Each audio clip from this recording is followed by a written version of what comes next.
stage, Vincenzo. Vous ne serez plus jamais solo.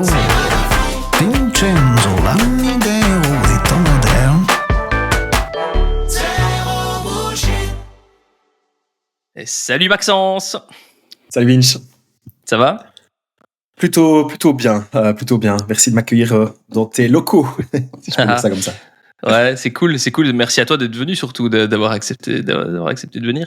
Je suis super content de te recevoir. Comme toujours, j'invite personne que j'ai pas envie de recevoir, donc je dis toujours la même chose à chaque fois. Mais c'est cool. Comment ça va ? Comment va la vie ? Il me semble que t'es retraité depuis peu, retraité à un peu plus de 30 ans, c'est ça ? Ah ouais, je suis pas encore retraité à 100%, mais je suis sur le chemin de la retraite dans 2 mois exactement. Fin décembre, je quitterai les fonctions opérationnelles chez Javry.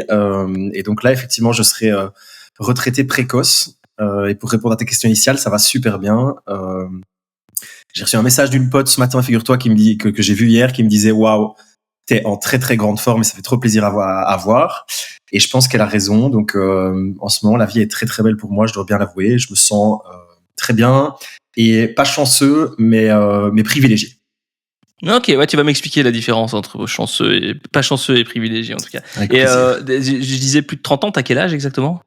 J'oublie toujours mon âge, je suis né en 90, donc j'ai 34 ans. 34 ans. 34 ans. Ouais, être retraité à 34 ans, c'est pas mal. Bon, t'es pas retraité, moi, je me doute que tu vas pas t'arrêter à 34 ans.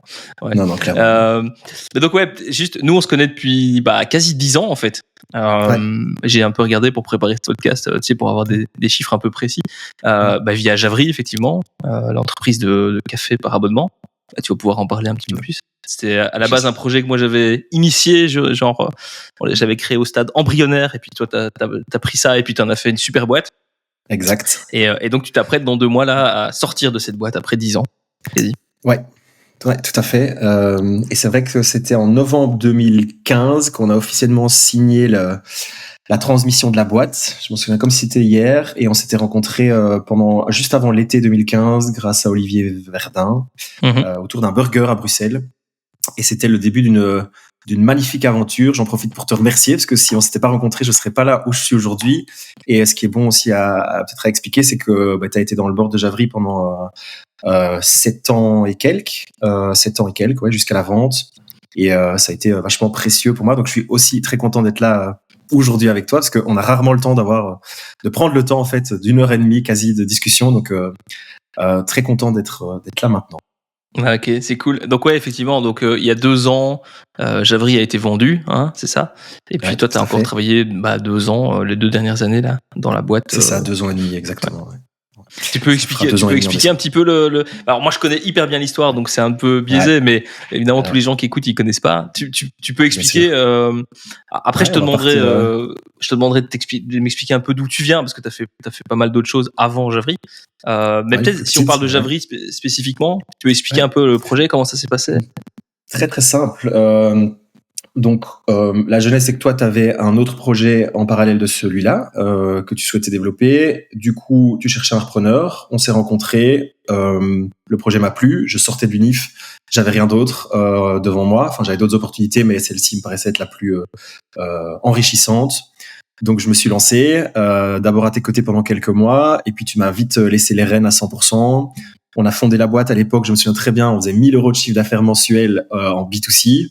Ce chiffre est vraiment remarquable pour moi parce qu'aujourd'hui on est à 250 000 mensuels, donc la boîte a bien grandi. Mais après quasi 2 millions. C'est ça. Hein. Ça fait en annuel, ça fait 3 millions. On arrive aux 3 millions. On arrive aux 3 millions annuels. Ouais. C'est beau. 2 000 € à 3 millions, effectivement. Ouais, c'est beau. C'est pour ça, moi, je dis toujours partout. Moi, j'ai rien fait en réalité. C'est Maxence qui a fait tout le taf. Hein. Donc, ça dépend comment on se positionne, mais c'est sûr qu'opérationnellement, on a beaucoup bossé, mais moi, je crois beaucoup aux aventures humaines et beaucoup plus qu'avant, en fait. Et je me rendais pas compte à quel point Javry était avant tout une aventure humaine. D'abord avec vous, toi et Olivier Simonis qui étaient dans le board, et puis avec les employés. Et en fait, c'est vraiment la somme des humains qui participent au projet, qui le quittent, qui y passent, qui fait qu'on arrive en fait à un résultat au final qui est hyper chouette.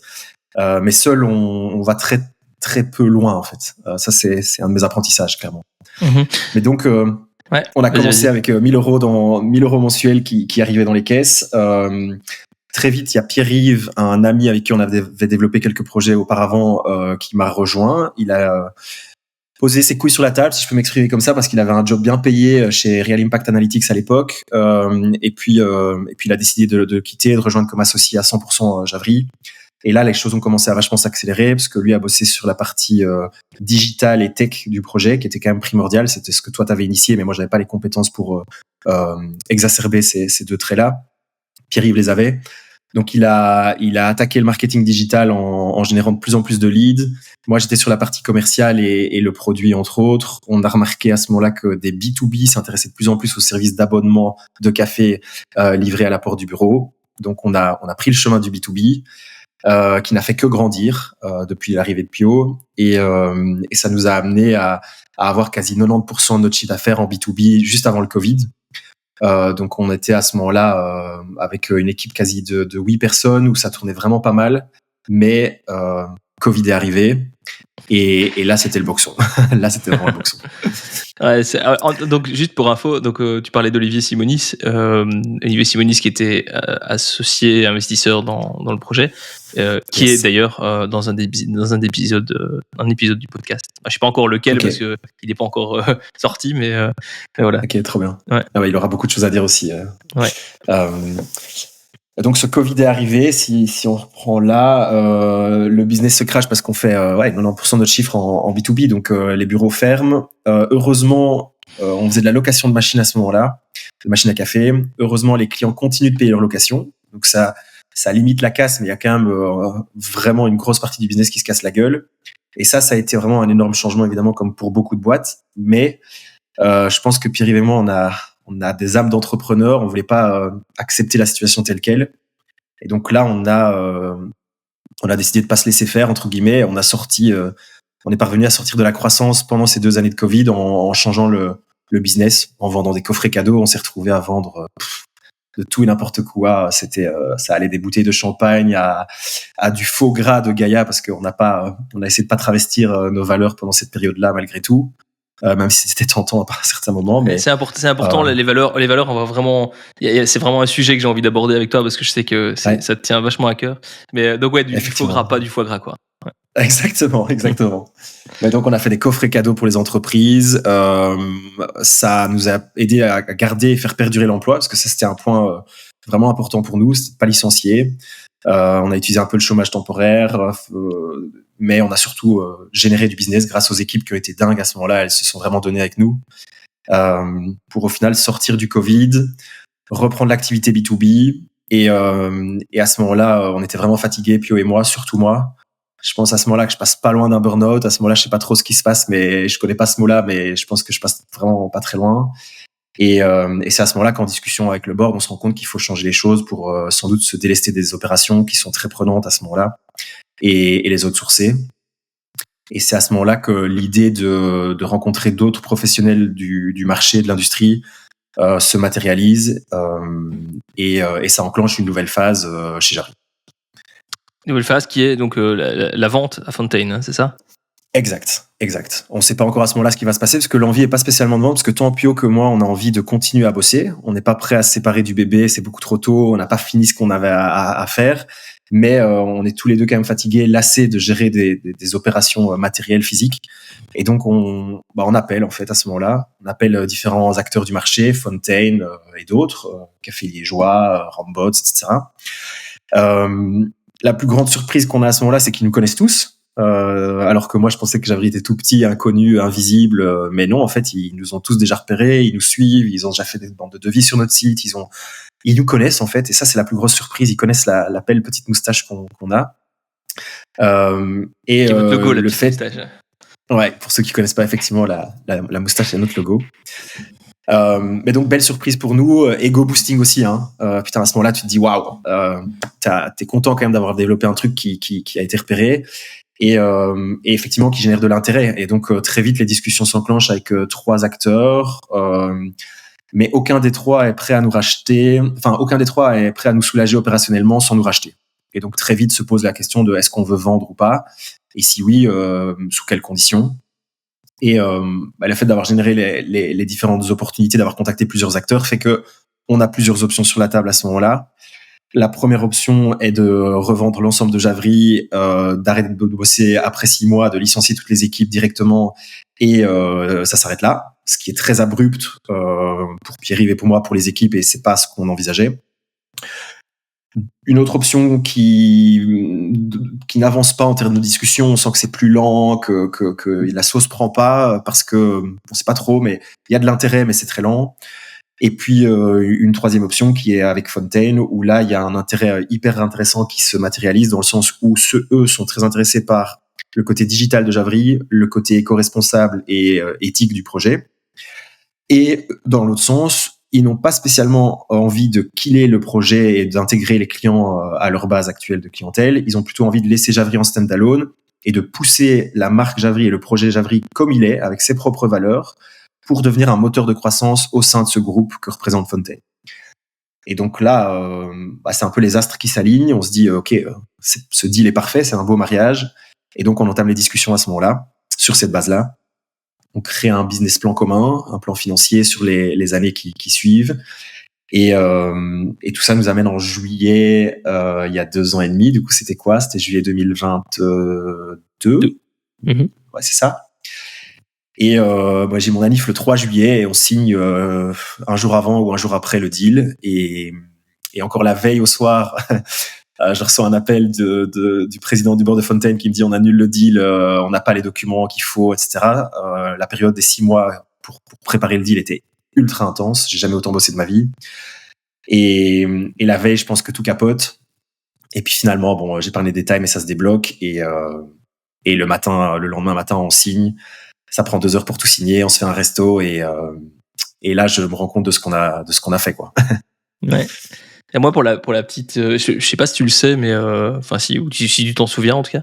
Mais moi, parce que moi j'étais dans le board, j'avais des parts, donc j'ai aussi participé à la vente, j'ai vendu mes parts. Moi, j'étais en team retreat au Portugal, donc j'ai fait tout ça, à distance dans un Zoom, dans un Zoom ou un Teams ou je sais plus. Ouais, donc c'était un peu bizarre.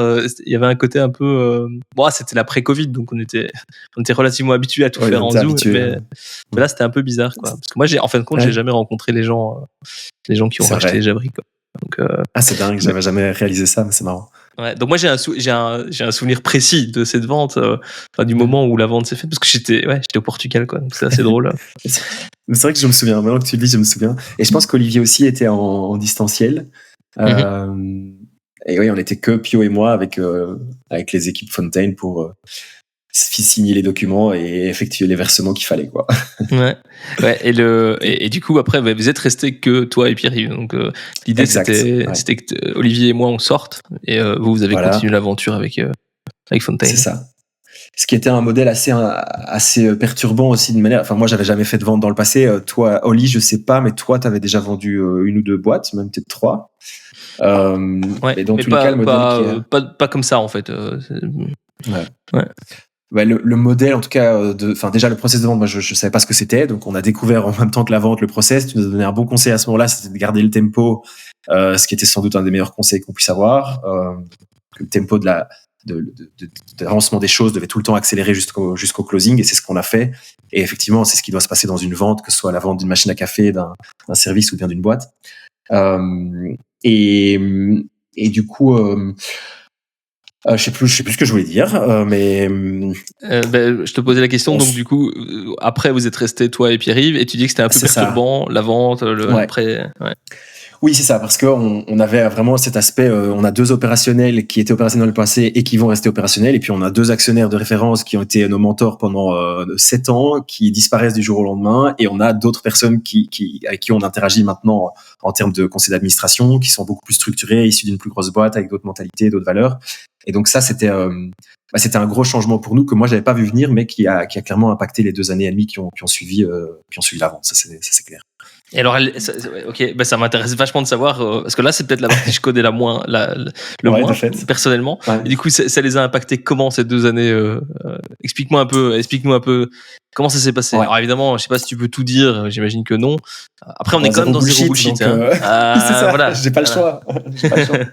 Non, je pense qu'en fait, On est en bon terme, on est en très bon terme avec Fontaine, ce qui est, je pense, une réussite parce que même toi, je pense pas que tu aurais cru spécialement parce qu'il y a beaucoup de gens qui nous ont dit, les gars, vous allez tenir 6 mois, vous êtes des entrepreneurs, vous faites racheter, vous allez tenir 6 mois dans cet environnement qui est beaucoup plus grand, qui est différent du vôtre et donc vous ne tiendrez pas, quoi. Et aujourd'hui, honnêtement, on est 2 ans et demi plus tard et ce qui est important de le dire, c'est que je pense que tout le monde a fait sa part du taf, nous y compris. Et je pense que si Fontaine devait s'exprimer, d'ailleurs ils l'ont déjà fait, ils sont contents de là où on est aujourd'hui et nous on est contents de là où on est aujourd'hui aussi. Et donc pour moi l'intégration et la vente elle est réussie en fait. C'est une vente qui a réussi jusqu'au bout. Je pense que moi c'est le bon moment pour partir, on y reviendra, mais je pense vraiment que les deux parties sont contentes. Et tout ça pour dire que ça montre aussi que ce conseil d'administration Fontaine, il était différent de celui du passé, mais il était pertinent, il était intéressant. C'était pas facile parce que il y a une structure qui est beaucoup plus lourde, notamment dans le conseil d'administration, dans les boards qu'on avait, mais je pense qu'ils ont compris quelque chose d'essentiel, c'est que Pierre-Yves et moi avions besoin de beaucoup de liberté pour pouvoir continuer à faire fonctionner Javry et faire croître Javry, et donc on n'a pas eu de belle-mère.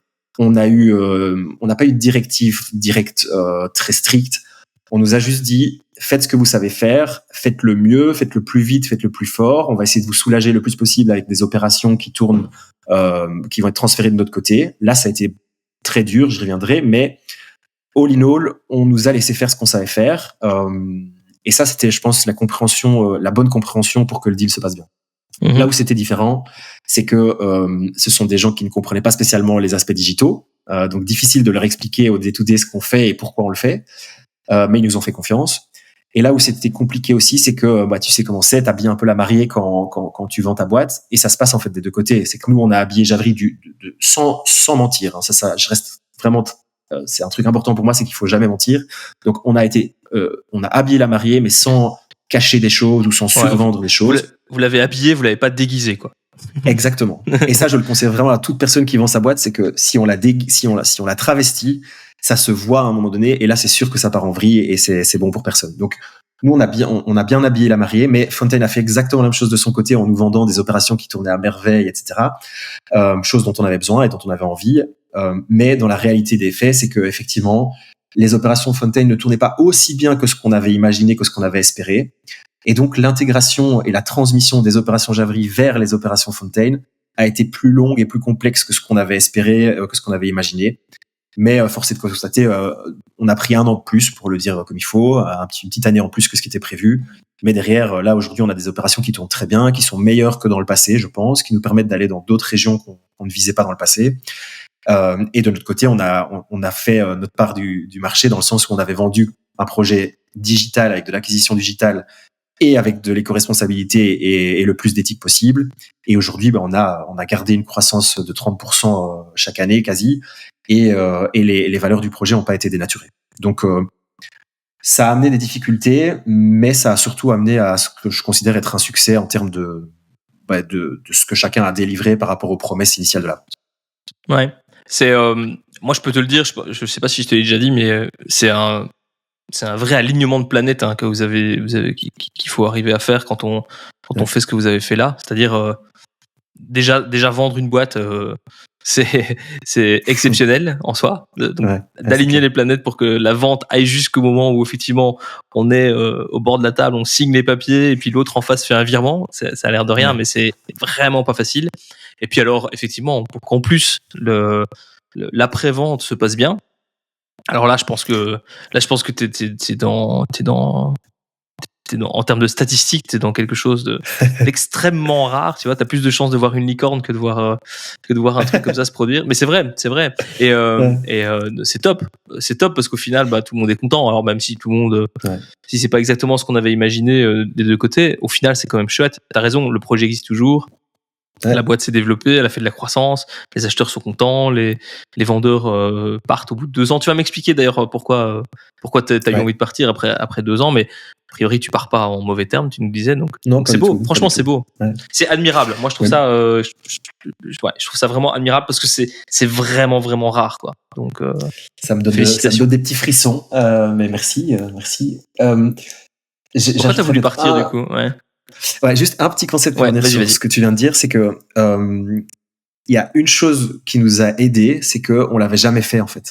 Et donc on était très naïfs Et en fait, la naïveté revient très souvent quand j'explique le projet Javry, mais j'ai eu la naïveté de reprendre Javry sans avoir aucune conscience de ce qui pouvait se produire. On a eu la naïveté de vendre sans comprendre le process qui était extrêmement compliqué, comme tu l'as dit, dans lequel on s'engageait. Et on a eu la naïveté de penser que c'était possible de s'intégrer, en tout cas d'intégrer partiellement comme c'était prévu par le plan, et de faire fonctionner ce mariage sans savoir toutes les difficultés auxquelles on ferait face, et sans savoir en fait que dans la majorité des cas ça ne fonctionnait pas. Et donc en fait, par la force de la naïveté, ça a fonctionné. Mais c'est vrai qu'aujourd'hui, je me pose quand même des questions par rapport à demain. C'est que je me dis, demain, je recommence une boîte. Je sais maintenant tout ce qui peut mal se passer. Et donc, c'est sûr que c'est un truc, ce projet-là restera à tout jamais unique dans ma vie parce qu'il y a eu cette naïveté qui, une fois qu'elle est consommée, elle ne peut pas revenir. Et c'est pour ça que c'est un projet qui est magnifique pour moi et qui est quasi unique. J'ai vraiment, il est tatoué à mon corps à tout jamais parce que cette naïveté, elle ne reviendra absolument jamais et c'est trop chouette de l'avoir eu, quoi. Ouais. Bon, je suis sûr que tu en auras encore plein d'autres des succès de cet ordre-là, même des plus grands succès. Mais c'est vrai que c'est comme le premier baiser, quoi. Tu vois, une fois qu'il est passé, il y en aura plus d'autres. Hein. On est bien d'accord. Ouais. Mais c'est intéressant. C'est intéressant ce que tu dis, le fait de ne pas savoir, et en fin de compte, bah, on rentre dans le process sans trop se poser de questions. C'est vrai qu'après, si on se pose trop de questions, on n'y va pas. T'as raison. Moi, si à ta place, si j'avais su l'aventure Javry, parce que c'était quand même, on va pouvoir en parler un petit peu, mais c'était, moi, c'est un exemple que je donne très souvent autour de moi d'abnégation. Honnêtement, tu parlais du Covid, mais il n'y a pas que le Covid. Je veux dire, les premières années. Comme on dit, vous avez bouffé des choses blanches, hein. C'était chaud, hein. C'était pas du tout gagné, hein. C'était compliqué, quoi. Donc, si on le sait à l'avance, on n'y va pas. Hein. Ouais, ma mère m'a dit après la vente, elle disait, elle m'a écrit une petite carte trop sympa qui me donne toujours des émotions quand j'en reparle, mais elle dit oui, si t'avais su que c'était impossible, tu l'aurais jamais fait. Enfin, pardon, c'est quoi? Savais-tu? Ils savaient pas que c'était impossible, donc ils l'ont fait. Voilà. C'est ça, exactement. Et c'est vrai, ça s'applique super bien, et je trouve que ça résume bien le truc en fait. Mais bon, voilà, on y est, et tant mieux, même si ça a été difficile, ça nous a forgé aussi. Ça nous a laissé des traces. En tout cas, je vais pas parler pour moi, mais ça m'a laissé aussi des traces. Hein. C'est toujours un peu la même chose, c'est que t'avances d'un côté et t'avances pas dans d'autres endroits. Donc quand on a développé Javry, effectivement, on a bouffé des pâtes blanches. Moi, j'ai pas eu de logement fixe pendant certaines années. Enfin, c'était très dur. Sur le moment, de nouveau, je savais pas ce que je vivais. Je comprenais pas pourquoi. Enfin, je me rendais pas compte que c'était dur. Mais a posteriori, je me dis, je recommencerai jamais les choses de cette manière-là. Je me suis pas développé socialement non plus comme la majorité des gens de mon âge à ce moment-là parce que je bossais beaucoup. J'ai pas envie de dire beaucoup trop parce que j'ai pas de regrets, mais je bossais vraiment énormément.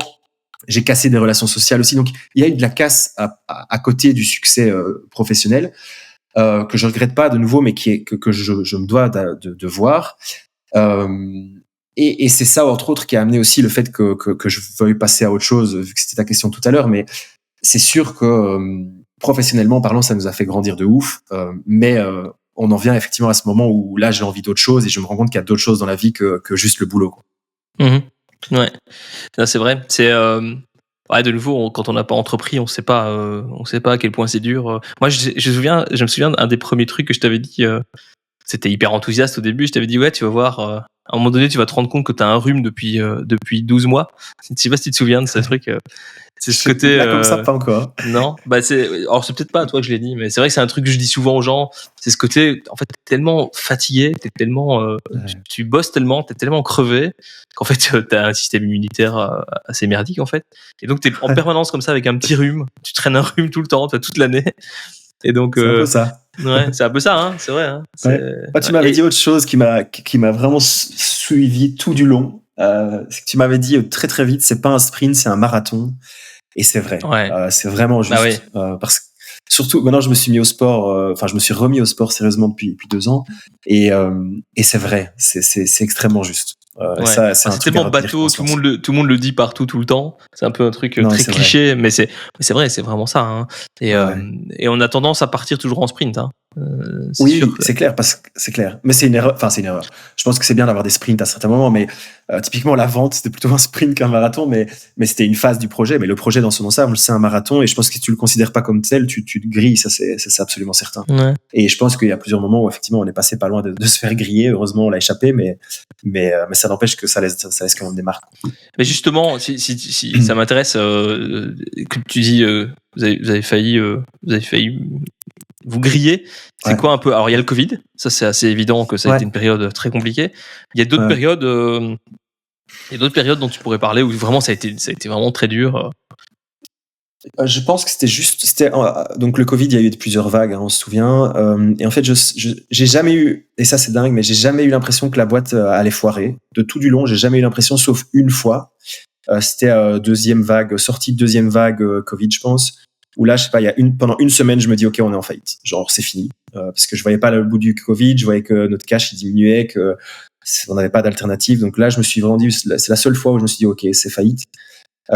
Et plus ou moins à la même période où c'était un peu après, peu importe. Je crois que c'était sorti Covid, un peu avant la fin du Covid. Je me sépare de la personne avec qui je vivais et j'étais vraiment à bout à la sortie du Covid. J'étais vraiment fatigué et là, je sais que je fais une grosse bêtise, c'est que j'ai vraiment une vision très claire de ce jour-là. Je rentre chez ma mère à Namur depuis Bruxelles, je suis crevé, je suis fatigué. Je pense que je te l'ai jamais dit d'ailleurs ce truc. Et je suis sur une nationale et je fais un dépassement complètement absurde du mec fatigué qui réfléchit trop et qui veut aller vite chez lui. Et là, je frôle un frontal, mais vraiment proche du carnage, quoi. Et là, du coup, j'éclate en sanglots dans la voiture, j'ai mes jambes qui tremblent, j'étais vraiment à 5 km de la maison. Donc là, j'arrive chez ma mère, je suis en tremblote complète et là, je me dis, waouh.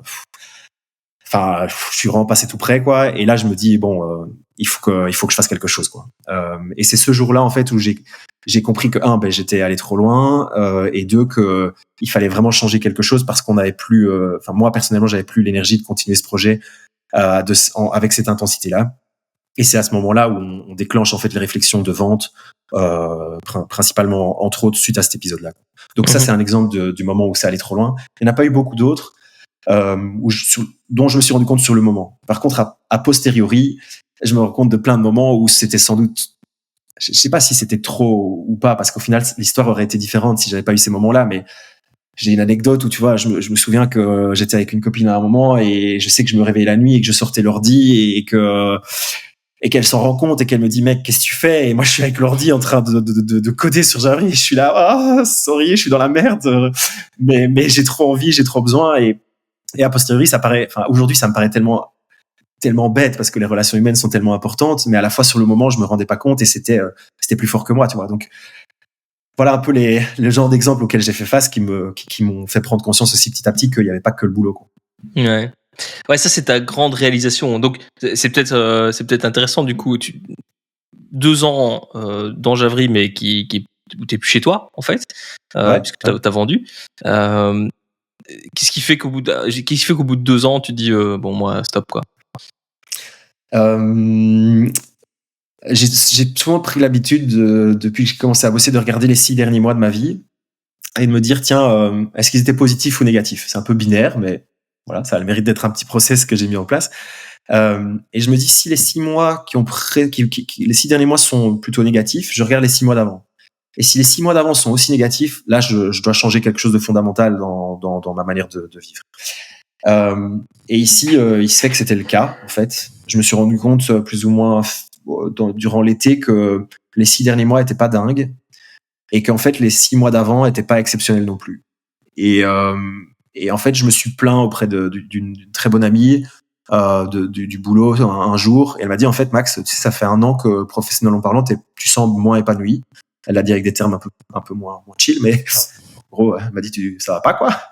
Et du coup, j'ai fait cette analyse à ce moment-là et je me suis dit, bon, vas-y, fais quelque chose. Et c'est à ce moment-là que j'ai décidé d'en parler avec Pierre-Yves en premier. Enfin, d'abord avec des copains, et puis avec Pierre-Yves. Et avec Pierre-Yves, c'était le moment le plus difficile, sans doute, de notre vie à deux chez Javry, parce que j'avais très, très peur de lui en parler. Très, très, très, très peur. J'avais une boule au ventre comme j'avais jamais eu, je pense. Ah ouais? Ouais. Ouais, c'était dur. J'avais l'impression de l'abandonner. Vraiment. C'était horrible. Ok.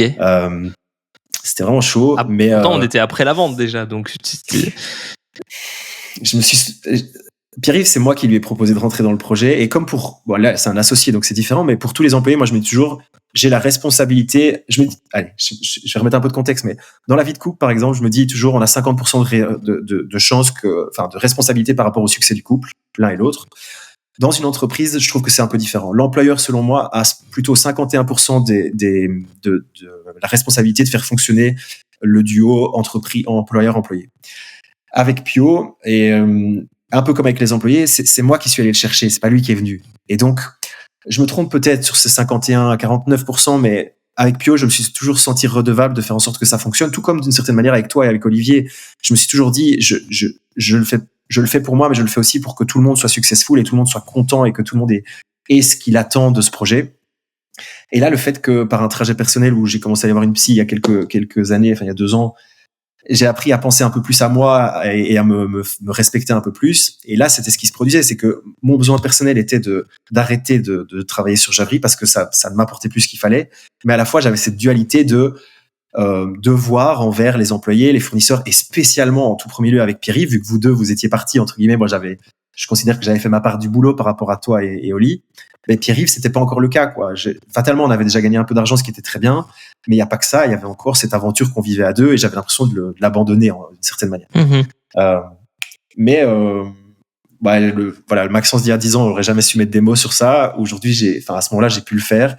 Et Pierre-Yves étant avant tout un ami exceptionnel et un très bon associé, il m'a dit, écoute, encore tout se cracherait et on gagnerait plus du tout d'argent parce qu'il y a encore un peu d'argent en jeu. C'est ça qui n'aide pas non plus. Mais il m'a dit, vas-y, je préfère regarder mon pote et que dans 6 mois, on soit encore très, très bons copains et que tu sois heureux et qu'on n'ait pas gagné notre vie sur la totalité de la vente plutôt que l'inverse. Et donc, ça, c'était la phrase qui m'a permis après d'avancer dans la direction de l'arrêt. Ouais, parce que tu pars de Javry en laissant de l'argent sur la table. Tu laisses une partie de l'earn-out. Non, au final, pas. Okay. Si j'avais... parce que je me suis posé cette question, je me suis dit, est-ce que je suis prêt à le faire ou pas? Et j'étais prêt à le faire. Je suis prêt à le faire.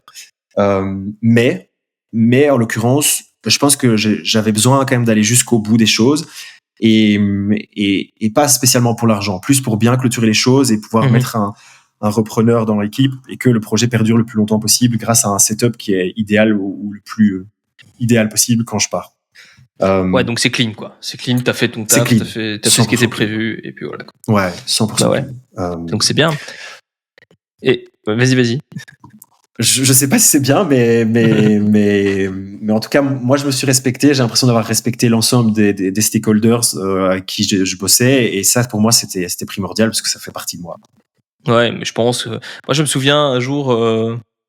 je sais plus qui m'a dit ça, je sais plus qui, on s'en fiche, peu importe, mais un entrepreneur qui avait des investisseurs, il m'avait dit, moi, tu sais, je pense à ça par rapport à ce que tu dis, mais il disait, moi, j'ai un seul objectif, c'est de rendre tout le monde plus riche, tu vois.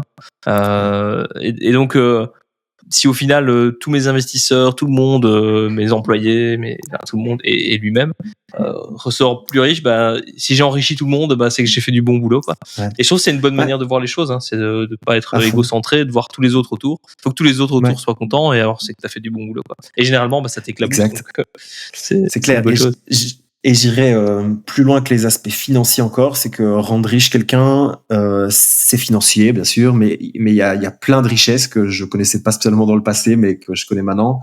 Il y a tellement de moyens d'enrichir les autres avec d'autres éléments que l'argent, et ça, je pense que c'est important aussi. Mais c'est une phrase que tu m'avais dite aussi et qui m'a suivi, et c'est ce que je me suis dit avec Fontaine aussi. Et c'est pour ça aussi que je dis aujourd'hui que le mariage a réussi avec Fontaine, parce que je pense que Fontaine ressort plus riche que s'il n'avait pas acheté Javry. Et je pense que moi, personnellement, Pierre-Yves aussi, et l'ensemble des stakeholders de Javry ont gagné à ce mariage, et y compris évidemment les clients, même voir les clients en premier lieu. Ouais. C'est ta raison, cette phrase, elle est très juste. Ouais, je disais enrichir, effectivement. Alors évidemment, la première lecture, c'est l'argent, mais t'as raison, c'est pas que ça, enrichir, effectivement. Ouais. Et mais tiens, justement, quand vous avez vendu, il y avait une équipe en place, il y avait des gens qui travaillaient chez Javry. Ouais. Comment ils ont pris tout ça, ces gens-là? Ouais. On a fait le choix avec l'équipe d'être transparent avec plus ou moins 1 mois et demi de décalage. Bon, ça, c'est la théorie, ça, mais c'est ce qu'on avait décidé de faire, c'est ce qu'on a essayé de maintenir, parce qu'on voulait que ce soit pas un Big Bang, parce que de nouveau, on continuait le projet. Nous, on voulait continuer le projet, donc, mais il fallait qu'ils comprennent ce qui était en train de se passer, parce que ça se sent fatalement quand ton attention est portée sur la vente d'une boîte. T'as moins de temps pour l'opérationnel, même si tu nous avais conseillé, et à juste titre avec Olivier, que il fallait absolument continuer à bien bosser, à montrer que les chiffres grandissaient, que la croissance était toujours au rendez-vous pour toujours exciter les acheteurs. Mais bref, ça c'était donc hyper important et on a gardé notre attention sur les opérations malgré tout. Mais il y avait quand même de la distraction de par tout le boulot qu'il y avait à faire pour vendre la boîte. Donc on a communiqué avec les employés avec plus ou moins 1 mois et demi, 2 mois de décalage, parce que ça servait à rien de leur faire vivre à eux les montagnes russes que nous on vivait. Parce que évidemment, on en a parlé en début de converse, mais il y a plein de montagnes russes quand tu vends ta boîte. Donc eux, ils avaient la version vachement lissée et polissée de ce qui se passait, ce qui permettait de les amener avec nous dans le projet futur et en même temps de leur éviter ces montagnes russes qui, je pense, sont pas spécialement bénéfiques pour des employés. Ils ont réagi de manière diverse. Il y a des gens qui sont partis, il y en a qui sont restés, mais c'est vrai que globalement, aujourd'hui, de l'équipe qui était présente au moment où juste avant la vente, il reste, je pense qu'il reste plus personne, si je dis pas de bêtises. Ouais, je pense qu'ils sont tous maintenant arrivés après la vente.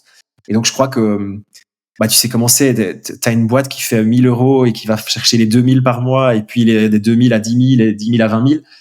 C'est pas la même boîte qu'une boîte qui va chercher de 200 à 230 par mois. Et donc, je pense qu'ils ont senti que c'était un moment où les choses allaient changer. Ils nous ont accompagnés pendant la vente, ils nous ont accompagnés un peu après la vente, et puis par la force des choses, ils ont vogué vers leur propre destinée, et je pense que c'était très bien. On n'est jamais parti en mauvais termes avec aucun employé, et ça c'était vachement important pour moi aussi. Donc ça s'est fait assez naturellement, les départs, et les arrivées sont faites assez naturellement aussi, et au moins quand les arrivées se sont produites, elles se sont produites dans le nouveau cadre, et je pense que c'était pas plus mal, c'était pas une mauvaise chose.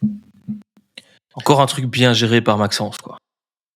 Je sais pas si c'était fait exprès, en toute transparence, parce que sur le moment, c'était très dur de voir les gens partir, surtout que, il y a un de nos meilleurs sales, Rodolphe, à l'époque, qui est parti, juste vraiment en plein milieu du process de vente, et comme on savait qu'il fallait continuer à bien vendre, et surtout que, au plus ta boîte est stable à ce moment-là, en termes de process, au mieux c'est, hein.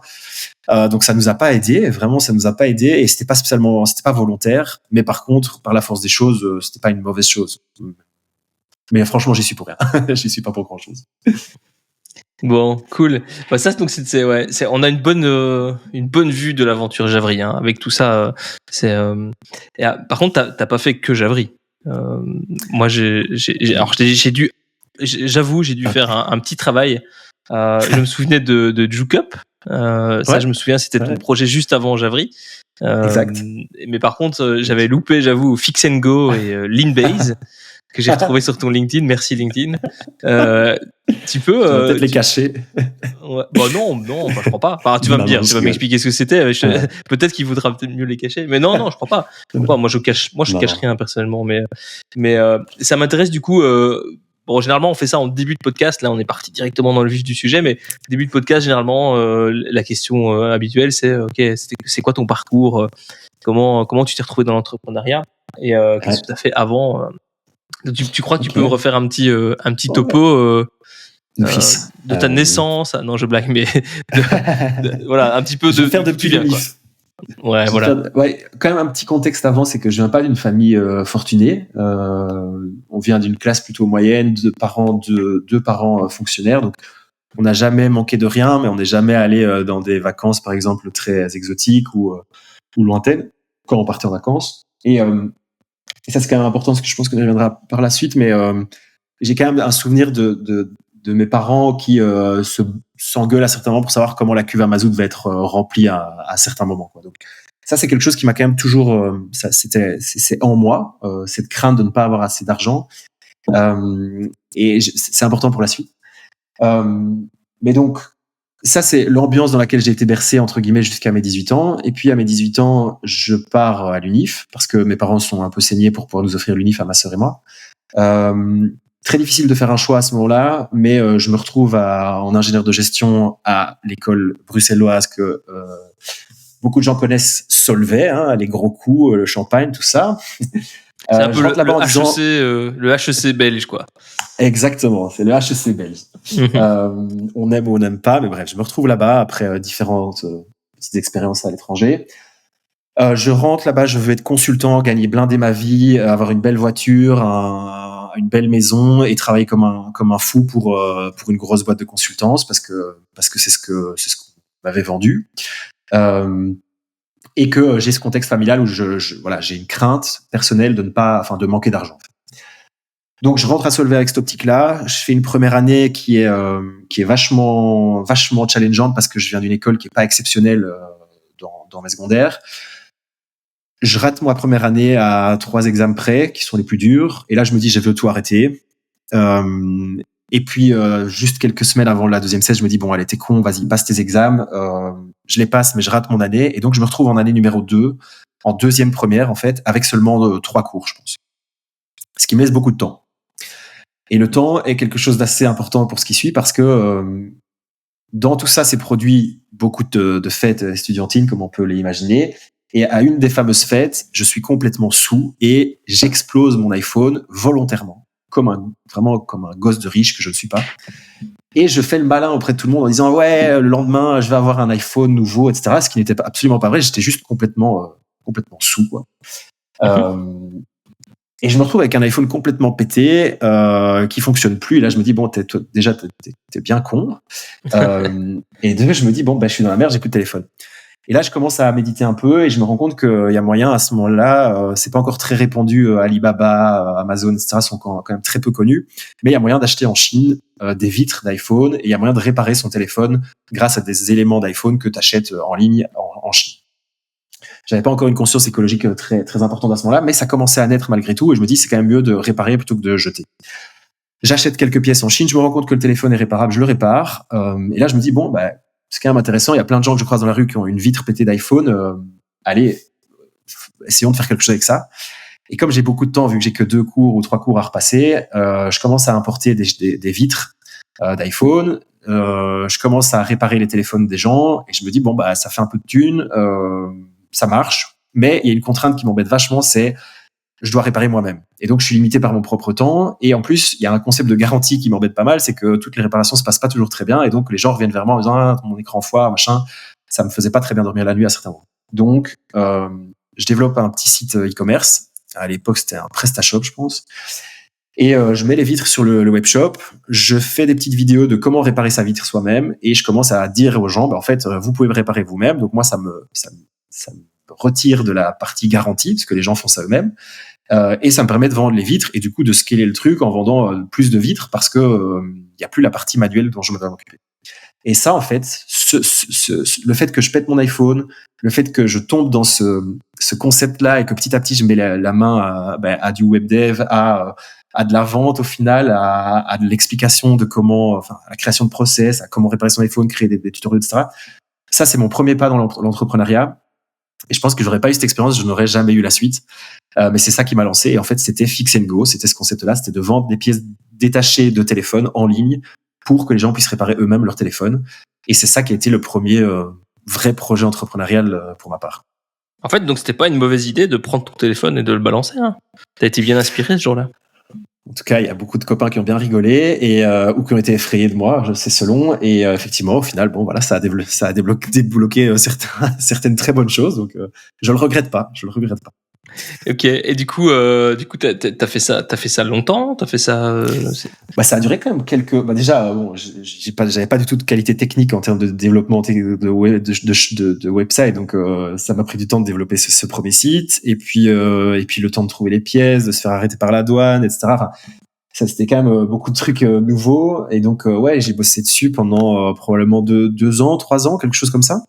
Ok, donc c'était un vrai projet, quoi. Ouais. Oui, parce que ça vendait en fait. À une époque, à la meilleure époque, je vendais 20-30 commandes par jour. Et donc, ça se passait bien. C'était chouette. C'était vraiment chouette. T'étais devenu e-commerçant, quoi. Oui. Oui, en fait, je me suis mis en indépendant à ce moment-là, quand j'étais student, et il n'y avait pas encore les statuts d'étudiant entrepreneur. Donc ça aussi, hein, punaise, la Belgique, merci, mais merci, mais non merci, parce que se mettre en indépendant quand t'es étudiant, sans perdre les allocs pour ta petite maman qui t'aide, etc. Waouh, c'était compliqué. Donc ça aussi, ça a pris du temps. Mais donc ça, c'était le vrai premier projet. Et en fait, ce projet-là m'a fait complètement vriller. Je suis passé de je veux devenir un consultant et gagner blindé ma vie à en fait, je suis drivé par une mission, par une vision, et je m'en fous de gagner de l'argent tant que ça me fait kiffer, quoi. Et c'est ça qui m'a vraiment mis dans la brique de l'entrepreneuriat dans le beat. Ouais, c'était une de mes questions. Donc, d'où te vient ton envie d'entreprendre? Elle est née à ce moment-là, quoi. T'étais pas avant je ça. Pense, ouais. Non, je pense que j'ai toujours été à la fois dans le passé, j'ai toujours été attiré par des projets manuels et je suis curieux de nature, et donc je pense que la curiosité est quand même quelque chose d'intrinsèque à une personnalité entreprenante, mais je pense que c'est vraiment ce projet-là qui m'a montré que tout était possible et que en fait tu pouvais toi-même faire des choses sans compter sur une grosse boîte pour t'amener très haut. Je pense que c'est vraiment ce projet-là qui a fait le switch principal. Mmh. C'est le switch consultant. Je suis pas obligé d'être consultant pour réussir, quoi. Exactement. Il y a d'autres voies. Exactement. Ouais. Et bon, ça maintenant c'est a posteriori un regard vers le passé qui me le permet de sentir ça. Mais on m'avait dit, tu sais, quand t'es consultant, t'es un peu dans une prison dorée, c'est difficile de partir parce que t'es bien payé, t'as une belle voiture, donc c'est difficile de quitter ce schéma-là où t'es un peu comme un coq en pâte. Ce qui, je pense, est vrai. Mais par contre, a posteriori, je me rends compte que l'entrepreneuriat est une prison bien plus dorée bien moins dorée, mais ça reste une prison très importante parce que, comme tu disais, on a eu le bonheur, je dis pas la chance, mais le bonheur de vendre notre boîte. Donc, on a réalisé des gains grâce à ça, mais pour le même prix, tu la vends pas et donc tu restes dans ta prison parce que ta boîte, si tu la quittes, elle s'effrite et elle ne vaut plus rien. Et donc, à ce moment-là, tu te retrouves en ayant bossé 10 ans sans avoir aucun gain financier ni sécurité financière, ce qui est absolument horrible. Mais t'apprends d'autres choses. Mais bon, la prison dorée n'est pas spécialement celle qu'on pense, quoi. Ça, c'est, non, ça, il y en a plein. Il y en a plein des prisons dorées. On est bien d'accord. Ouais. Mais c'est ouais, c'est moi je dis souvent les entrepreneurs le plus gros risque. Enfin, tu vois, il y a cette phrase, je sais plus qui a dit ça. Je ne sais pas, Mark Twain, mais qui disait la pire chose, les deux pires choses pour un homme, c'est un, de ne jamais atteindre ses objectifs, et deux, c'est le jour où tu les atteins. Et c'est vrai. Et en fait, c'est vrai que moi je pense à toi d'avoir vu ton aventure entrepreneuriale de l'extérieur, d'avoir vu les montagnes russes. Pour le coup, je pense que c'est l'exemple parfait de montagne russe, c'est Javry. Comment tu fais pour retrouver autant d'intensité dans un job classique, quoi? C'est impossible. Comment tu fais pour... Alors d'abord, évidemment, les gains financiers, ça, on est bien d'accord. On est dans zéro bullshit, donc il faut quand même le dire. T'as gagné en une fois ce que certains gagnent pas en une vie, donc forcément. C'est clair.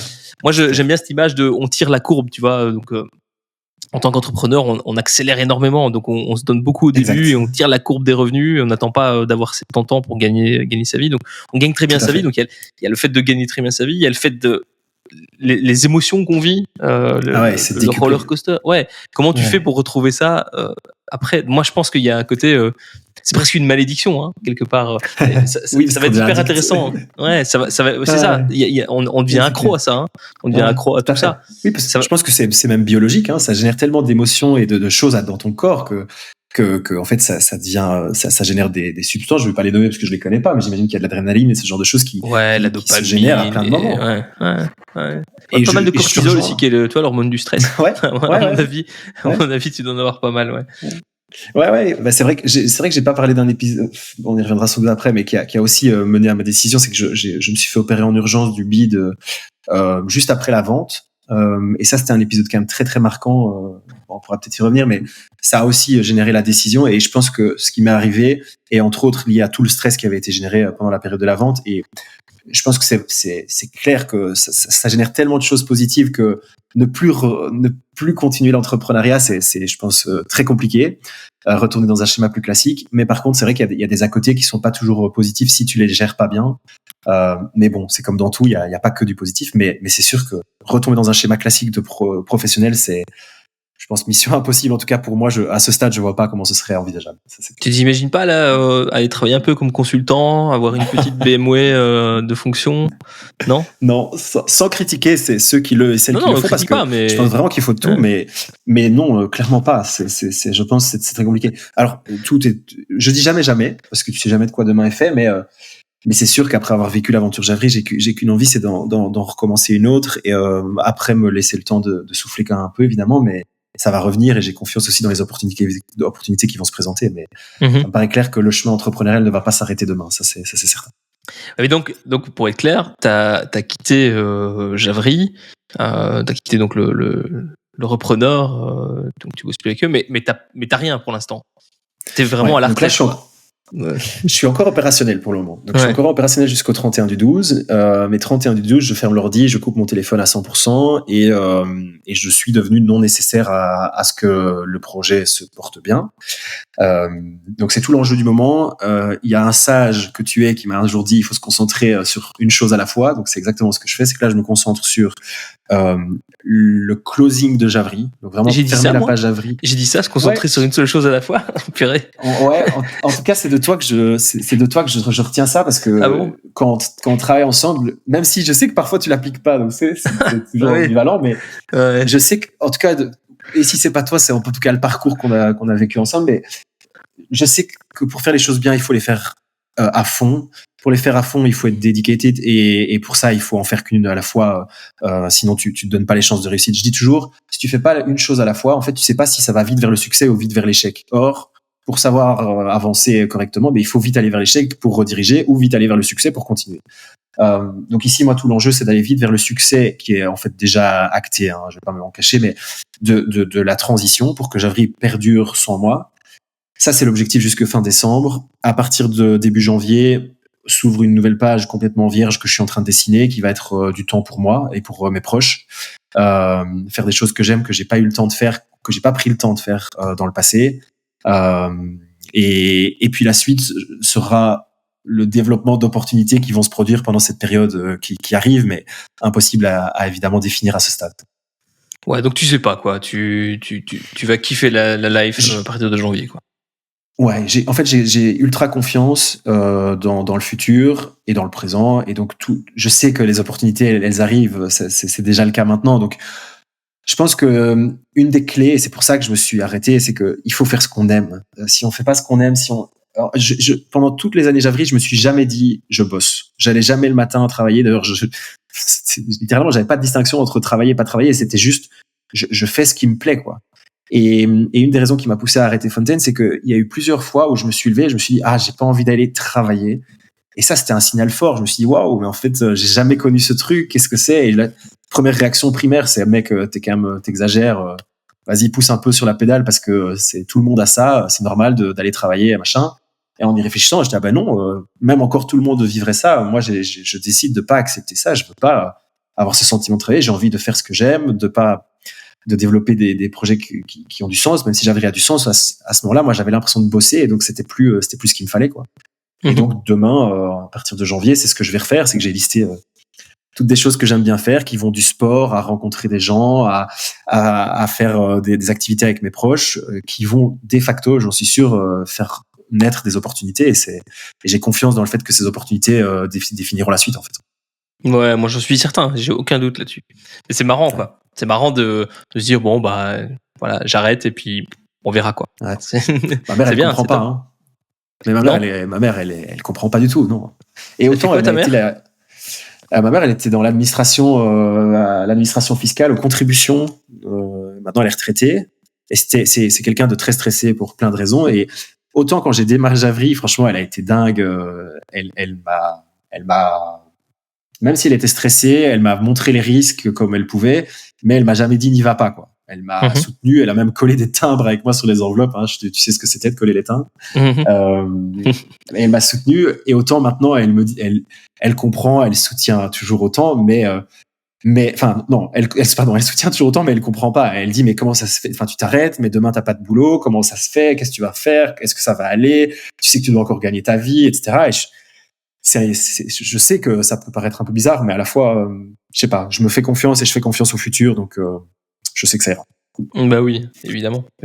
C'est une certitude. Et ok, top. Écoute, on avait parlé de Fix and Go du coup. Ouais. Et après Fix and Go est venu Leanbase, c'est ça? Exact. En fait, c'était Jukup et puis Leanbase. Ah ouais, il y a aussi eu Kamak, mais Kamak, franchement, je vais pas t'en parler. Pourquoi tu vas pas m'en parler? Parce que c'était vraiment de la merde. Vas-y, ça m'intéresse du coup. C'est quoi Kamak? C'était vraiment de la merde.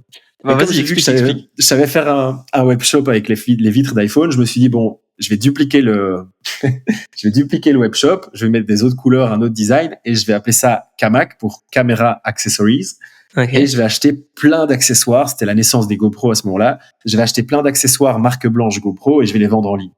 Parce que les accessoires GoPro à ce moment-là coûtaient une douille et que il y avait pas de marque blanche dispo en Belgique. Donc même projet, j'importe dizaines de caisses d'accessoires en tout genre pour les GoPro. Je commence à les vendre en ligne et en vrai ça marche, enfin, ça prend, mais ça dérape à partir du moment où je commence à ajouter des dashcams et des trucs dont personne ne voulait en Belgique. Et puis voilà, enfin les GoPros sont démocratisés, enfin les accessoires GoPro ont commencé à se démocratiser, je faisais beaucoup moins de ventes et je me suis retrouvé avec des accessoires sur le dos dans ma cave qui se vendaient pas, je pense que j'en ai encore ici. Donc voilà, c'était un peu c'était un peu moins drôle de se retrouver avec le stock parce que financièrement j'avais dû le financer, donc ça a un peu moins marché à ce moment-là, mais bon, voilà, c'était une expérience quand même intéressante aussi pour se rendre compte que tout fonctionne pas toujours du premier coup. Ouais, bon, ça va, je m'attendais à un truc pire, moi, hein. Honnêtement. Non. Je m'attendais à un truc plus croustillant. Intéressant. Ouais, non, c'était intéressant, mais les copains se marrent toujours de Kamak parce qu'on sait que ça n'a pas été un succès retentissant. Donc, ouais, mais bon, ouais, après, enfin, moi, si je devais énumérer le nombre de projets débiles que j'ai essayé de lancer qui n'ont pas fonctionné, alors là, je m'en sors pas, quoi. Non. Bref, c'est ça qui nous forge aussi. Ouais, c'est clair. Et puis de nouveau, on revient sur le côté fun. On fait des choses parce qu'on les sent et je pense que c'est très bien aussi de faire des choses juste parce qu'on les ressent et pas parce qu'il y a un business plan qui nous dit que ça va être parfaitement rentable et facile à opérer. Je pense que c'est bien de développer des choses au feeling et oui, de très vite se rendre compte que ça marche pas, ok, tu l'acceptes et tu passes à autre chose, c'est ok, c'est pas grave. Ouais. Au final, c'est juste de l'ego. Hein. C'est de l'ego de se dire j'ai fait des trucs qui sont foireux. Oui, si t'as un ego surdimensionné, tu les caches et tu te dis merde, enfin je suis un peu nul. Et si t'as pas trop d'ego, tu te dis bah oui je l'ai fait et je me suis planté et c'est pas grave, c'est ok quoi.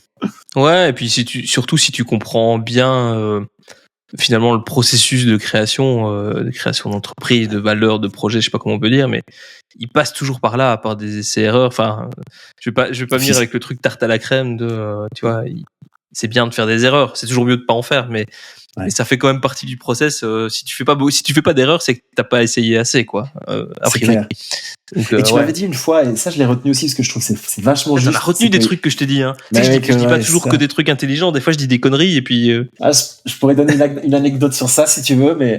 À fond. Enfin, bref. À fond. Vas-y. Tu m'avais dit un jour, il n'y a pas de overnight success. Et c'est vraiment juste, quoi. Et je trouve que ça va de pair avec ce qu'on disait à propos des projets qui sont pas successful. Souvent, on entend parler des boîtes. Je vais prendre l'exemple de Odoo, où il y en a plein d'autres, mais même Javry en l'occurrence. On entend parler de certaines boîtes quand ça cartonne, quand tout va bien, quand c'est hyper rentable, etc., etc., etc. Mais en fait, ce dont on n'entend pas parler, c'est tout ce qui a précédé. Et ce qui a précédé, c'est des moments pour cette boîte qui n'étaient pas du tout aussi roses qu'aujourd'hui. Et des moments autres que dans cette boîte que l'entrepreneur a vécu, qui, s'il les avait pas vécus, que ce soit des échecs ou des succès, n'aurait pas permis de générer autant de succès au temps T où on est aujourd'hui pour la boîte dans laquelle il est. Donc, je pense que c'est vraiment juste. C'est pour ça qu'il faut faire les choses en les appréciant au quotidien, en n'ayant pas l'impression de bosser, en les faisant parce qu'on pense que c'est une bonne idée, avec le meilleur jugement possible. Et puis, à un moment donné, oui, il y a quelque chose de plus large qui se crée. On le voit parfois pas nous-mêmes venir. Et c'est ce fameux overnight success que les autres peuvent repérer, mais il n'y a pas de chemin vers le succès qui est ultra rapide. Il n'y a pas de shortcut pour le succès, en fait. Et le succès est à définir pour chacune, mais il n'y a pas de shortcut. Ça, je pense que c'est vrai. Ouais, c'est clair. Mais c'est comment? Ouais, je sais plus qui disait ça, mais j'avais lu ça, mais je pense que c'est pas le fondateur de Twitter, Jack Dorsey, je pense, qui disait It took me 10 years to have an overnight success. Ouais, Ça m'a pris 10 ans d'avoir un succès instantané. ouais. Bah Oui, ouais. c'est vraiment ça, c'est l'idée. C'est l'idée. Ouais. Bah écoute, c'est pour ça que je fais ce podcast aussi, hein, pour qu'on puisse un petit peu gratter les dessous de toutes ces histoires qui effectivement souvent la presse par exemple elle fait un boulot qui est pas terrible, hein, finalement elle s'intéresse qu'à des choses qui vendent bien, c'est-à-dire le succès, les réussites, la galère on n'en parle pas trop parce que c'est moins vendeur quoi. C'est Mais marrant. écoute, c'est pour ça que j'ai lancé ce podcast. T'avais une T'as bien fait. anecdote croustillante sur un truc débile que j'ai pu dire. Vas-y.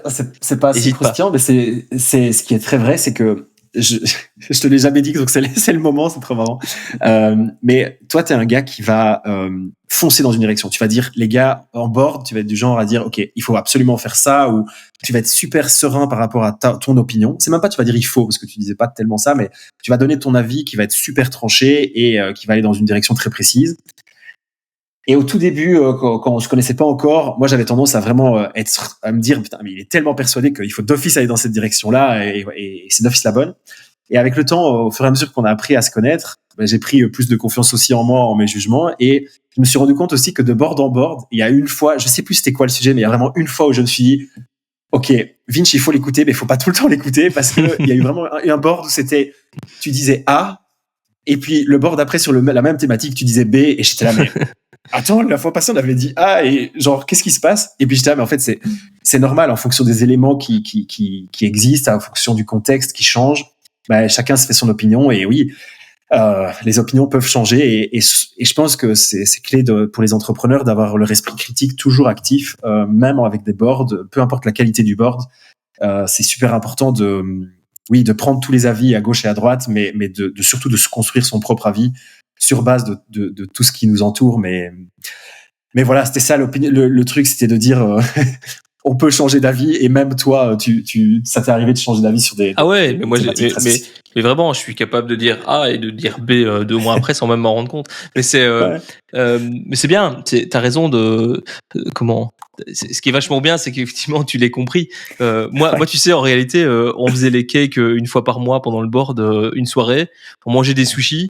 On buvait des bières et puis on balançait tout ce qui nous passait par la tête pendant 2 heures et puis en fin de compte après c'était vous qui bossiez, hein. Donc c'était très facile comme position, hein, la position dans laquelle on était avec Olivier.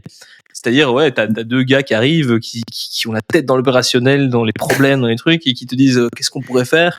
Et puis toi tu lances un truc et puis tu repars tu repars. C'était parfois déroutant. Bah oui, c'est vrai. Après, voilà. Mais c'est tellement utile.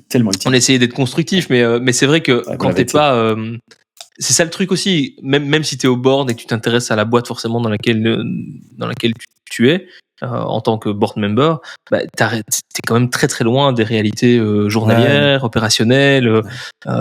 C'est d'ailleurs une des raisons pour lesquelles il faut faire très attention avec les conseils qu'on demande aux autres entrepreneurs. Alors, les conseils qu'on demande au board, bah, ils sont généralement d'un peu meilleure qualité parce que les gens sont un peu impliqués.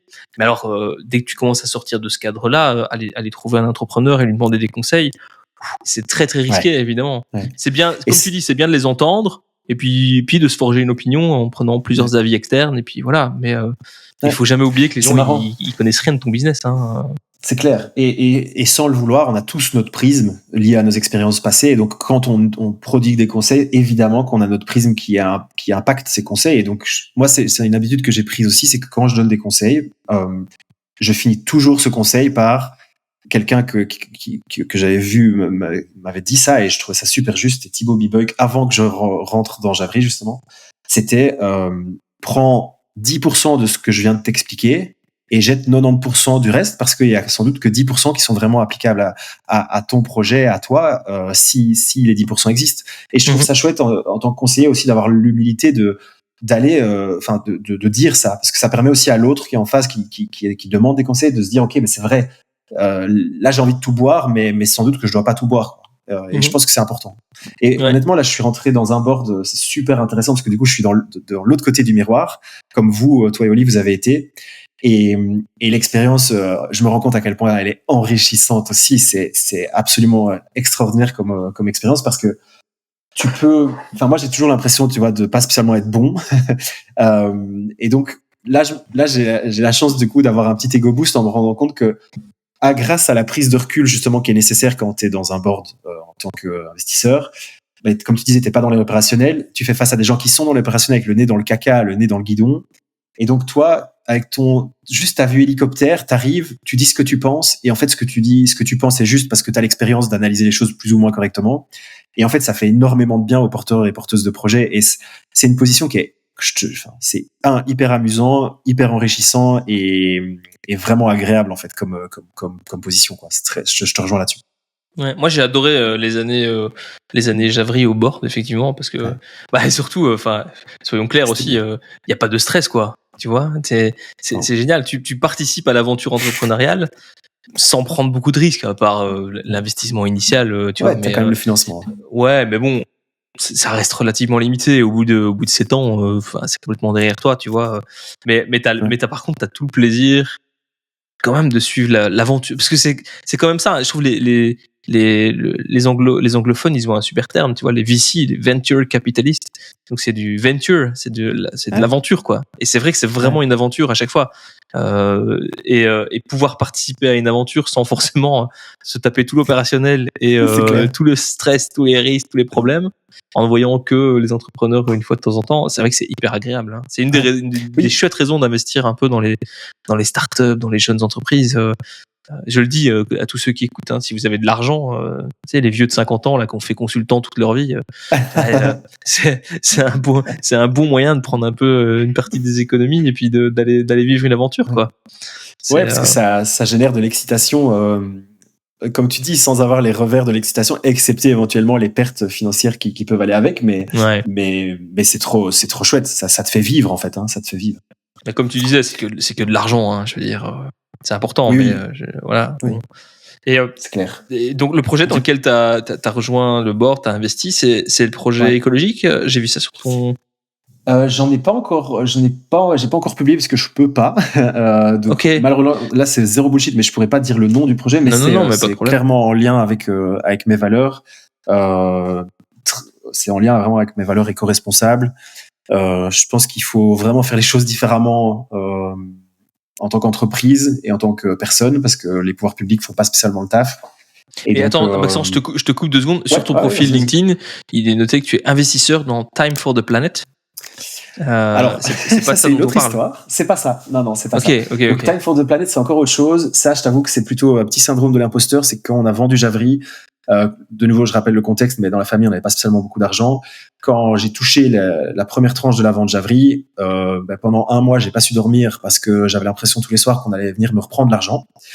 Et j'ai eu un besoin de dilapider cet argent dans des projets qui me tenaient à cœur parce que pour différentes raisons. 1, c'est parce que je me sentais pas légitime d'avoir cet argent, et 2, j'avais besoin de soutenir des projets qui avaient beaucoup de sens.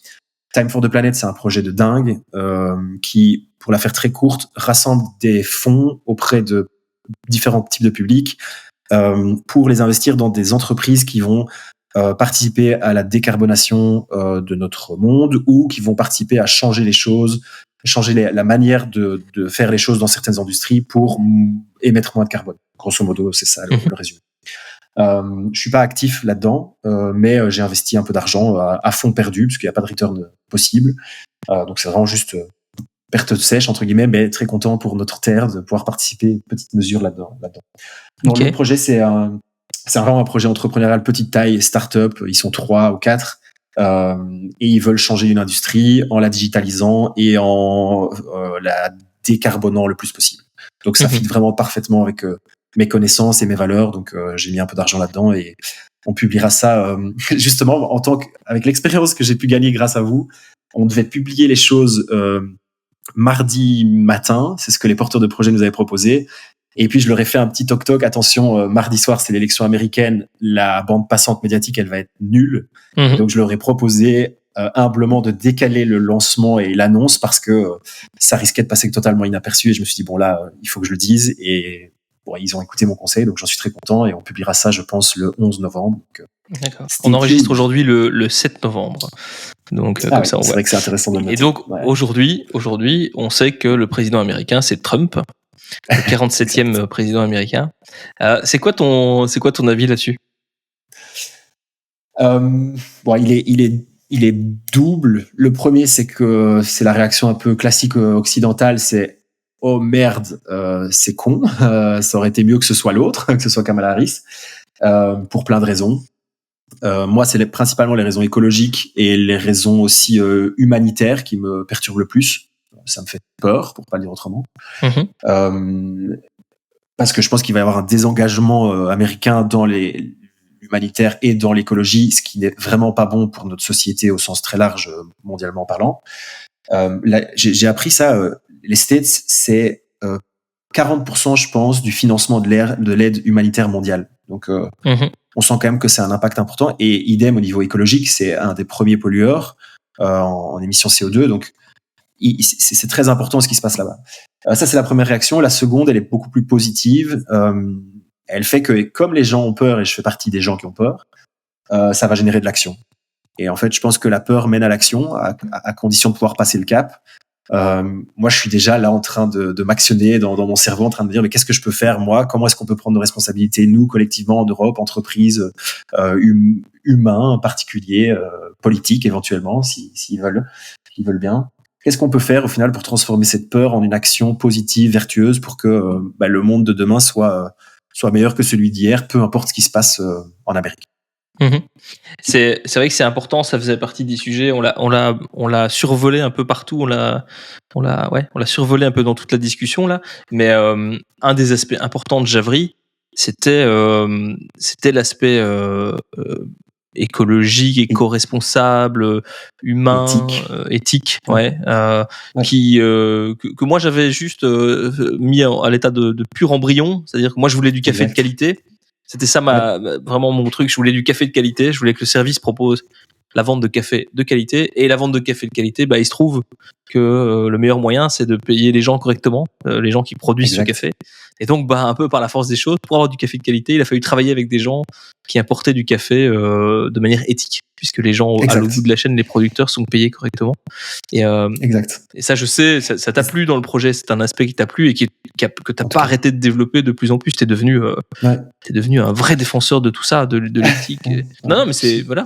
Si tu peux nous en parler un peu. Ouais, d'office, parce que c'est cœur chez moi et c'est monté effectivement crescendo petit à petit.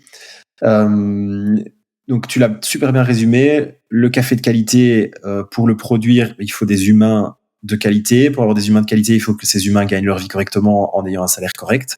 Ça, c'est le principe fondamental de Javri. Il s'avère aussi que ces humains-là, ils sont souvent propriétaires de leur terre, parce que pour proposer du bon café, pour cultiver du bon café, il faut avoir une conscience de cultiver les choses correctement. Et souvent, les propriétaires terriens qui font du bon café ont une conscience écologique parce qu'ils vont faire attention à leur terre. L'inverse, pour dire les choses autrement, serait de défoncer la terre, cultiver le max possible en le moins de temps possible pour avoir le plus de revenus possible à court terme. Mais derrière, tu as une terre qui est défoncée et qui peut plus rien produire en termes de culture de café. Donc, il y a un lien très fort entre la qualité de café, l'éthique qui est nécessaire pour cultiver ce café, parce que les gens qui cultivent doivent être rémunérés correctement si on veut qu'ils continuent à le faire à long terme, et l'éco-responsabilité dans le sens où le poste d'émission principal de la production de café se situe dans les cultures de café, avec les intrants chimiques qui sont utilisés ou qui ne sont pas utilisés. Et du coup, les cultivateurs, les agriculteurs de café, ils vont faire attention aux intrants qu'ils utilisent pour que leur terre soit la plus pérenne possible. Et donc, ils vont utiliser moins d'intrants chimiques, ce qui va faire que le café qu'on achète auprès de ces personnes-là est moins polluant. Et pour que ces personnes-là puissent continuer à cultiver sur le long terme, on va les payer correctement. Sinon, ils s'arrêtent de cultiver parce que y a pas assez d'argent. On a poussé ça le plus possible chez Javri. C'est toujours très difficile de dire notre café est éthique et éco-responsable. Ça veut dire quoi éthique ? Ça veut dire quoi éco-responsable ? C'est un peu des mots qui sont utilisés à tort et à travers maintenant. Nous, on essayait simplement de dire on est les plus éthiques possibles et le plus éco-responsable possible, pour éviter de se positionner comme des gens qui savent tout et qui faisons tout parfaitement. Mais par contre, on veut montrer au travers de ces mots-là qu'on suit un chemin qui dit qu'on fait les efforts maximaux, le plus d'efforts possible pour merci. Plus d'efforts possible pour arriver à décarboner l'industrie et surtout garantir aussi l'approvisionnement en café de qualité dans le futur, parce que l'approvisionnement de café dans le futur est réellement mis à mal par l'industrie qui paye n'importe comment les producteurs et par le changement climatique qui réduit les surfaces cultivables pour le café. Ça a impliqué plein de choses. Ça a impliqué du coup de continuer à bosser avec Belco, qui est le fournisseur que tu avais pour trouver de café, qui est un excellent fournisseur parce qu'il se déplace dans les plantations, etc. Personnellement, ça a aussi permis de mettre le pied à l'étrier sur un projet que tu as peut-être vu passer, qui est le voilier cargo, qui permet d'importer du café en voilier cargo, qui est le plus grand voilier cargo au monde, pour décarboner aussi la partie transport, en plus de décarboner le plus possible la partie production de café, donc culture de café. Ouais, donc en fait, c'est livrer le café des pays producteurs sur un voilier, quoi. Donc sans moteur, sans fuel, juste avec le vent, quoi. Ouais, tout à fait, tout à fait. Et il s'avère que c'est financièrement tenable et que c'est opérationnellement tenable. Et donc, en fait, là, on va juste aider du mieux qu'on peut à faire perdurer et à exacerber ce projet-là, parce que c'est un vrai beau projet qui décarbone l'industrie maritime. Donc, il faut soutenir ça sans hésiter. Donc on pourrait à terme livrer bien d'autres choses que du café par voilier sans fuel, quoi. Ouais. Là, pour la petite histoire, l'aller se fait du Havre vers New York en amenant typiquement des spiritueux, donc du champagne, etc., champagne français. Et puis le bateau va en Colombie, il prend le café en Colombie et il ramène le café et le cacao de Colombie vers le Havre. Donc, chaque trajet est utile. Et donc tout ça sans fuel. Exact. Alors il y a un petit moteur diesel qui est utilisé uniquement pour l'arrivée et le départ du port, et pour aller chercher des vents plus favorables si ça a du sens, mais globalement c'est 90% décarboné. C'est top. Et il y avait aussi la distribution du café. Vous la faisiez par internet, par abonnement, par livraison, mais aussi dans des coopératives, dans des magasins qui vendent en vrac. C'est tous des projets que toi t'as mis en place chez Javry, qui vont toujours dans cette direction-là, quoi. Ouais, de nouveau, et c'est pas que chez moi, c'est aussi au sein des membres de l'équipe. C'est que je pense que c'est clé, c'est cœur aux membres de l'équipe de faire attention à la planète, de faire attention à nos gestes du quotidien, et donc fatalement ça s'implique dans le projet super bien. Et là, on vient par exemple de faire notre premier bilan carbone. C'est bête, mais c'est quand même super intéressant à faire. Et je pense de nouveau, en fait, je crois que c'est une erreur que les entreprises pensent qu'elles vont perdurer dans le monde de demain en étant financièrement rentables si elles ne tiennent pas en compte aujourd'hui des contraintes climatiques. Je crois que c'est vraiment une erreur de penser que on va pouvoir s'absoudre de ça, que ça va juste disparaître et qu'on peut faire business as usual. Je pense qu'il faut vraiment intégrer ces contraintes climatiques au business, parce que les entreprises de demain ne seront pas fonctionnelles et pas fructueuses financièrement si elles ne tiennent pas en compte ces contraintes-là. Et donc, a priori, on risque de te retrouver, alors pas en janvier, ça on a compris, tu vas te reposer, mais à mon avis, en 2025, dans un projet de près ou de loin lié à l'écologie, à l'éthique, ce genre de choses. On est d'accord? Je sens qu'en moi, il y a un besoin, une envie d'action encore plus forte que chez Javry pour faire bouger les lignes, sociétalement parlant. Ça pourrait être de l'humanitaire aussi, parce que je trouve que socialement, il y a vraiment des choses qui se passent mal en Belgique, en Europe, et sans parler des guerres. Mais il y aura un aspect sociétal fort dans mes prochains projets, ça c'est sûr. De nouveau, après, on verra lesquels, et c'est des opportunités qui feront le larron, comme on dit. Ok. Est-ce que tu veux qu'on parle un petit peu vite fait de Jukup, de Leanbase, ou c'est pas forcément nécessaire, hein, mais ouais. Ça, en quelques mots peut-être, parce que c'est vrai qu'on n'a pas fait du tout le tour, mais donc il y a eu Jukup après les fameux 2 webshops de vide d'iPhone et d'accessoires caméra. Jukup, c'était un projet qu'on a mené à 3 avec Pierre-Yves, et en fait c'est important de le dire parce que c'est à ce moment-là que je travaille pour la première fois avec Pierre-Yves sur un projet entrepreneurial.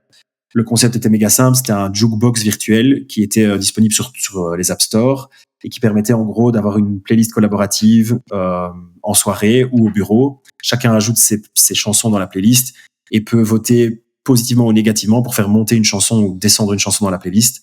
La chanson qui a le plus de votes reçoit l'honneur de pouvoir être jouée dans la soirée, dans le bureau ou n'importe où. Et ça mettait un côté jouette, un côté joueur dans les soirées ou dans le bureau pour ceux qui sont dans des bureaux communs. Ce projet-là était vachement intéressant parce qu'il y avait du tech, il y avait de la vente, on a dû se déplacer physiquement pour aller vendre le projet dans des bars. Il n'y avait pas de modèle rémunérateur, mais c'est important ce projet-là pour moi parce que ça m'a appris à travailler avec Pierre-Yves, et 2, ça m'a fait rencontrer Olivier Simonis, que tu connais très bien, qui a fondé entre autres Aptuic. Olivier Verdun. Ah, pardon, Olivier Verdun, sorry. Olivier Verdun, je voulais dire Olivier Verdun, qui nous a ensuite fait rencontrer Olivier Simonis, qui m'a fait rencontrer Olivier Simonis. Donc ce projet-là était super utile pour ces 2 raisons-là. C'est que, je le disais tout à l'heure, l'entrepreneuriat, ce sont des rencontres humaines, ce sont des aventures humaines. Et là, typiquement, on n'aurait pas développé ça à Juke Up avec Pierre-Yves, on se serait jamais bien travaillé ensemble, on n'aurait jamais rencontré Olivier Verdun, on n'aurait jamais rencontré Vincenzo ni Olivier Simonis derrière, et donc rien de la suite ne se serait produit. Donc les humains sont vraiment pour moi des catalyseurs et les éléments essentiels dans les aventures entrepreneuriales. Ouais. Et ouais, ça et l'action. Finalement, oui. Le fait d'être en action, parce que c'est ça, hein, en réalité, c'est quand t'es dans l'action, effectivement, tu rencontres des gens, t'as des expériences et puis t'évolues, quoi. Et donc c'est important d'être dans l'action et donc d'avoir des échecs, quoi. Forcément, c'est clair. On peut pas tout réussir, donc. Les humains génèrent les opportunités, les actions permettent de saisir les opportunités. Mais c'est clair, s'il n'y a pas d'action, la rencontre, elle débouche sur rien. Si tu n'envoies pas le mail ou si tu prends pas ton téléphone derrière, la rencontre, elle s'oublie. Ouais. Donc c'est clairement ce qui joue, ça c'est sûr. C'est clair. Et puis il y a eu Leanbase, comme ça c'est fait, mais c'était un petit projet IT. Ouais. Mini projet IT, on a fait un peu d'argent avec ça en créant des sites web. Et ça nous a permis de chacun de remplir un peu les caisses. Moi, ça m'a permis après de racheter le petit stock Javry. Et Pierre-Yves de je sais pas quoi faire, mais c'était un projet qu'on a juste mené à 2. Et ça, c'était le projet qui, moi, m'a fait dire, OK, on peut bosser à 2 sur d'autres projets derrière. Et c'est ce qui a permis de bosser ensemble correctement sur Javry.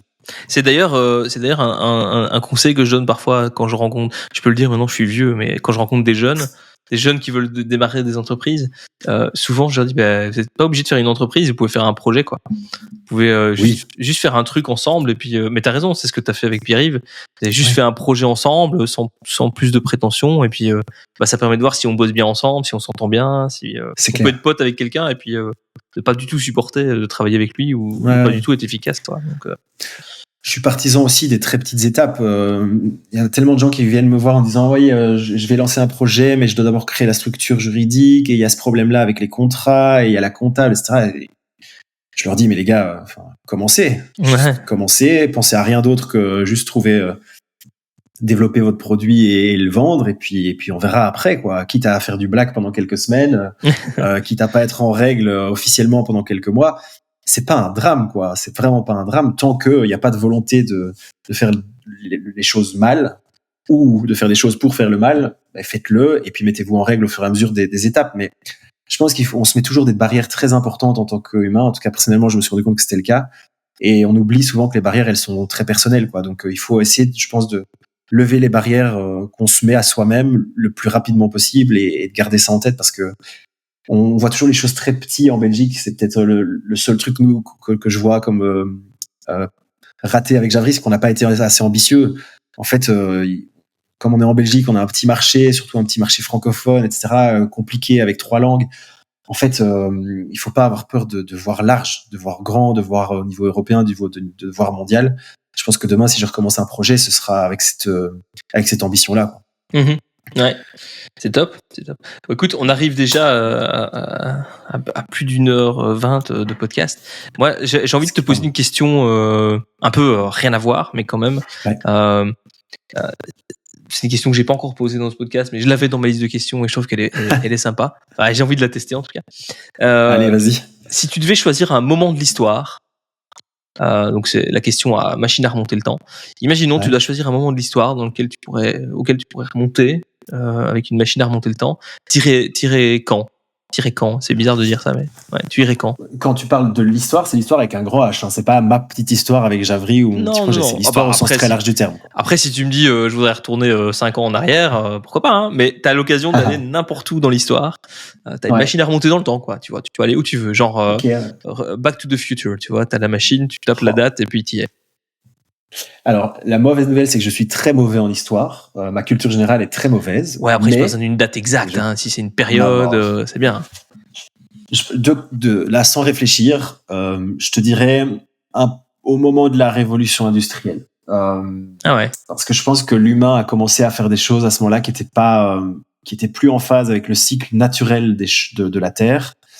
Et donc, je dirais, il y a 150, 200 ans, plus ou enfin un peu moins que ça, du coup, mais j'irais un peu avant la révolution industrielle pour essayer d'impacter les choses à ce moment-là et de dire, les gars, on va pas prendre le chemin qu'on a pris aujourd'hui. Il y a ce chemin-là qui est possible, mais regardez, on va se prendre un mur derrière, donc c'est pas une bonne idée, mais faisons les choses peut-être plus intelligemment que de voir les bénéfices court terme que la révolution industrielle peut nous rapporter. Comprenons à ce moment-là qu'il y a des limites planétaires, en fait. C'est peut-être ça que je ferais. Ok. Et tu penses que t'aurais pu changer les choses? Ouais, ça, c'est une question très, très compliquée pour moi parce que j'ai toujours en moi l'envie de changer le monde et à la fois l'intelligence de me dire que c'est pas possible. Mais donc, j'aime bien l'idée de me dire que ça reste possible, mais c'est utopique. Donc, j'ai envie de te répondre oui. Oui, je testerais bien juste pour... T'aurais essayé, juste pour quoi. voir si c'est possible. J'aurais essayé. Ouais, ok. Et comme ça n'aurait jamais été fait, j'aurais pas su que c'était impossible et donc tu vois, peut-être que j'y serais arrivé. Effectivement. Bah écoute, c'est quoi? Moi, je te propose qu'on termine sur ces belles paroles.